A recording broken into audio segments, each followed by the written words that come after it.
Today, we're going to jump right into the world of online shopping. Right. It's everywhere, obviously, and we know you're interested in really getting a handle on how it all works, how it's changing so fast. Yeah, it's constantly evolving. So we've dug through a bunch of sources to pull out the really crucial stuff. Think of this as your quick guide, getting you up to speed on where online shopping came from, where it is now, and maybe where it's going. Without getting totally bogged down in detail. Exactly. Our mission here is just to find those key insights, maybe some surprising facts, the big trends that define how we all shop online these days. Yeah, and it's more than just clicking add to cart, right? We're looking at the whole journey, Definitely, from the very beginning. all the way to what might be coming next. Okay, so let's start maybe further back than people might think. Okay. I'm talking like mail order catalogs. Yeah, the originals. Feels ancient now compared to scrolling on a phone, but it was basically the first way to buy things remotely, wasn't it? It really was. And the core appeal, even then. Convenient. Exactly. Getting stuff delivered right to your door. It's funny how that basic idea hasn't really changed. Such a good point. That seed was planted way back. Then, obviously, the internet happens. Right. It just blows it up. Takes that convenience idea and scales it massively. The growth in the last, 20 years? It's been explosive. Absolutely explosive. It's completely changed how retail works globally. For sure. I mean, think about Amazon, Alibaba, eBay. The giants. Yeah, they started pretty small, didn't they? And now they're these huge global things. They've built these massive e-commerce ecosystems connecting everyone. Yeah, buyers, sellers, all over the world. But it's not just the giants, is it? There are tons of smaller, niche online stores, too. That's a really important point. Stores catering to very specific interests.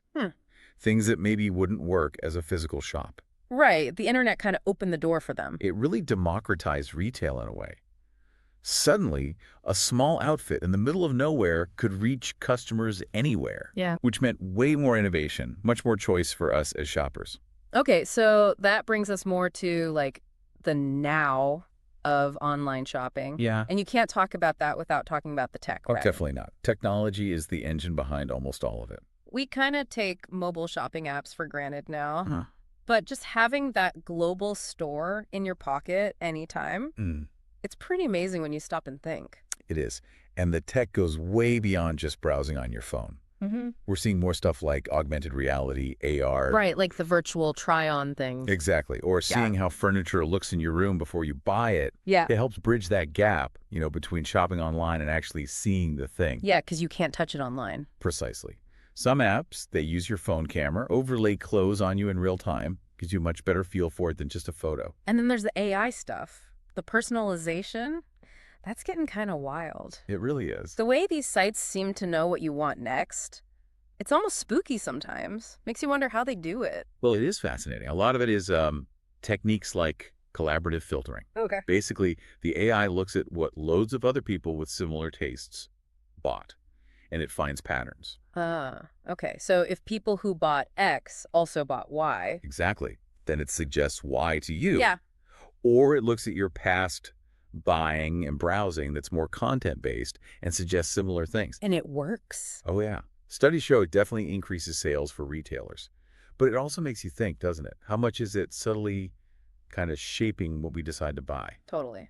And then voice shopping through smart speakers. Still pretty early days for a lot of people, I think. Yeah, but the idea of just asking Alexa or whoever to order something, another layer of convenience, hands-free. It is. Different way to interact with it all. Be interesting to see how much that takes off. Yeah. It's a different challenge for retailers, too, Getting product info ready for voice search is not the same as for text search on a website. Right. Makes sense. But that seamless hands-free potential is definitely attractive. Okay, so the tech is changing how we shop. But what about the basic reasons why we shop online so much? What's driving that? I think the core reasons are still pretty much the same. Convenience is number one, right? Anytime, anywhere. Yep. Then there's the huge selection, way more than any physical store could hold. True. And just saving time, comparing prices, reading reviews, buying, all without leaving the house. That's not all perfect, is it? There are downsides. Oh, for sure. I know personally it's just so easy to click buy that sometimes. Okay. Well, you spend more than you meant to. It doesn't feel like real money somehow. That's a really common thing. Behavioral economics calls it the pain of paying. Ah. And digital payments, they kind of reduce that pain, that friction, So yeah, it can lead to overspending. And returns, they can be a pain too. Necessary sometimes, but still a hassle. Absolutely. If you can't see or touch the product first, returns are inevitable. Retailers try to make it easy, but it adds complexity. And you can't ignore influencers now, can you? And online reviews. Huge influence. Feels like so many buying decisions are shaped by Instagram or TikTok or just what random people say in reviews. It's massive. Social proof, influencer marketing, Mm-hmm. they're incredibly powerful now. Reviews are like collective wisdom, even if sometimes it's not that wise. Yeah. And influencers, people feel they relate to them, trust them. It really drives trends. Okay, let's switch gears a bit. What happens after the click, the whole delivery and logistics side? That seems like a huge battlefield for these companies. It really is. And what's amazing is how companies like Amazon just completely changed our expectations about shipping. Made it fast. Super fast. They poured billions into warehouses, tech, delivery networks. Basically set a new standard everyone else had to chase. And now we're talking same-day delivery in cities. And all this talk about drones dropping packages off feels like the future is literally landing on our doorstep. It does. But that relentless push for speed, it has consequences, right? Especially for sustainability. Yeah, all those vans, all that packaging. Exactly. The environmental footprint is significant. So now there's this growing pressure for more sustainable delivery. Like what? Things like better packaging, smarter roads for vans, electric vehicles. It's a real challenge, though, balancing our demand for speed with, being greener. And that's just local stuff. What about ordering from overseas? Global e-commerce. The logistics must be insane. Oh, incredibly complex. You've got customs, different trade rules in every country, coordinating transport across continents. Just to get one package delivered. Yeah, it's a massive global puzzle. The fact that it works as smoothly as it often does is actually pretty impressive. Okay, but underpinning all of this, like the convenience, the speed, the choice, has to be security, right? And That privacy. absolutely critical. If people don't trust that their information is safe, the whole thing falls apart. Yeah, you wouldn't buy anything. Exactly. So protecting against fraud is this constant battle. We all need to be careful about like phishing scams and stuff. Right. And the websites, the platforms, they have a huge responsibility. Mm-hmm. Secure payments, pushing things like two-factor authentication.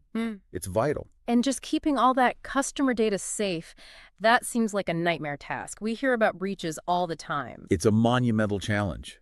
Millions, sometimes billions of users' data. Protecting it is non-negotiable. Yeah. A big breach can destroy trust. Cost a fortune. It's not just a tech issue, it's fundamental to the business. Okay, so we've looked back, looked at now. Let's gaze into the crystal ball a bit. What's next? What does the future of e-commerce look like? Well, drone delivery. I think that's going to become more common, at least in certain areas. For smaller things, maybe. Quick deliveries. Yeah, exactly. Small, urgent items in cities. Imagine getting aspirin or something you need right away, delivered in minutes. Still feels a bit sci-fi, but I guess the tech is moving fast. It is. Regulations are catching up too, slowly. What about 3D printing? Could that change things? Ooh, that's a really interesting one. The idea you could just download a design and print certain things at home. Yeah, instead of ordering it online and waiting. It could totally disrupt supply chains. Maybe even change how we think about owning stuff. Yeah. Though it brings up tricky questions about, who owns the designs, intellectual property. True. And then there's the metaverse, these virtual worlds people are talking about. Right. How does shopping fit in there? Yeah. Well, you can imagine virtual showrooms, right? Like walking around a digital version of a store, attending virtual product launches, talking to virtual salespeople. It could make online shopping more immersive, maybe more social, blurring the lines between online and offline even more. Wow. Okay. That's pretty far out. But it also kind of brings us back to today and the bigger picture, doesn't it? The impact of all this online shopping. That's a really crucial point. As it keeps growing, we have to think about the wider effects on traditional shops, on jobs, on our towns and cities. Yeah, it's complicated.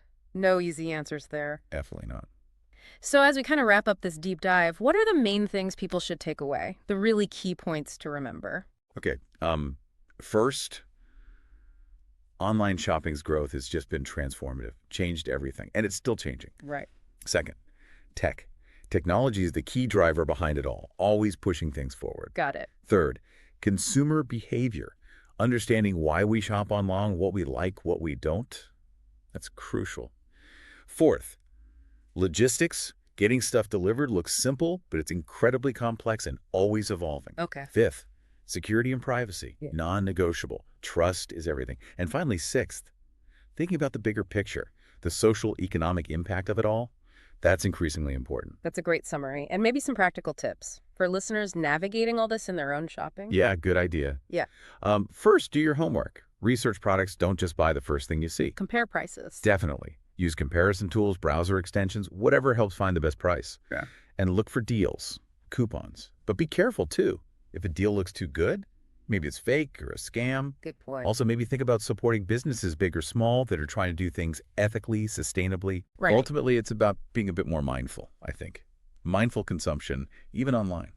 Really valuable advice. Okay, so finally, maybe just a thought to leave everyone with? Yeah. With everything getting so integrated, virtual, physical, maybe even printing stuff at home, Yeah? how might our basic relationship with buying things, maybe even owning things, change in the future? Wow.